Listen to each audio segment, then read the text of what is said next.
Earlier this week, we told you about 2 scam alerts coming from imposters pretending to be law enforcement officers.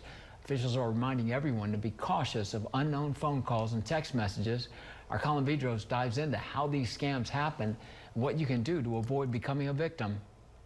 Make no mistake about it, these are nothing but thieves. It seems that scam calls and texts are affecting everyone. This is all about immediacy. If you don't understand what's happening and if you're taken by surprise, just like with the random text message job offers, the surprise is the reason why it works so effectively. In Louisiana, this text message, appearing to be from the Office of Motor Vehicles, urges residents to pay for unpaid fines and violations. We've had several calls from older people about a DMV text message that they have gotten about a ticket or a fine.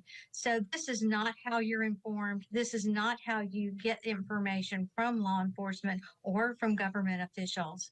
Remain calm. Do not respond. And on top of that, this week, residents across 2 central Louisiana parishes reported scam callers acting as law enforcement, demanding the person on the other line to send money for fees or taxes, which is something law enforcement says they will never ask you to do over the phone. Well, that was the first red flag. We don't have a compliance officer. Grant Parish Sheriff Stephen McCain says his office is advising residents of a recent scam call claiming to be a GPSO compliance officer demanding money and threatening arrest if not paid. He says that's not how law enforcement operates. What we have learned is that so many of these thieves are using a method called spoofing to make whatever name and whatever telephone number appear on your caller ID that they wish.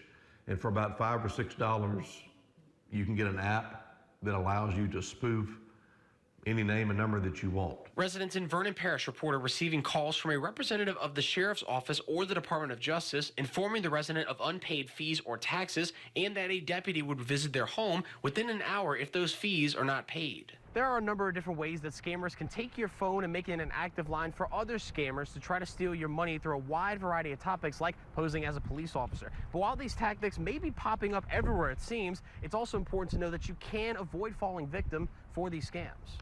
The Better Business Bureau says phone calls or texts you receive can always be from a scammer, and you need to verify the call or text outside of the message you receive. The reason why things work so well is because we've all gotten used to clicking and calling what we see. Do not do that. Just because it's on your phone or in your email doesn't mean it's real. Deep fakes are continuing to plague us in all forms of our life activities. Vernon Parish Sheriff Sam Kraft encourages residents in Cenla to call a law enforcement agency directly if a scam caller claims to be representing that agency. Make sure that your telephone number is not on your social media account for the public to see. If you are getting a telephone call from an unknown number or one that identifies on your caller ID as possible scam, or sometimes it's labeled as spam, do not answer it. So the moment you answer it, they know that that's an actual number and a working and a live number. The old saying, if it sounds too good to be true, it probably is. Staying away from scams to keep you and your family safe. For News Channel 5, I'm Colin Vidros.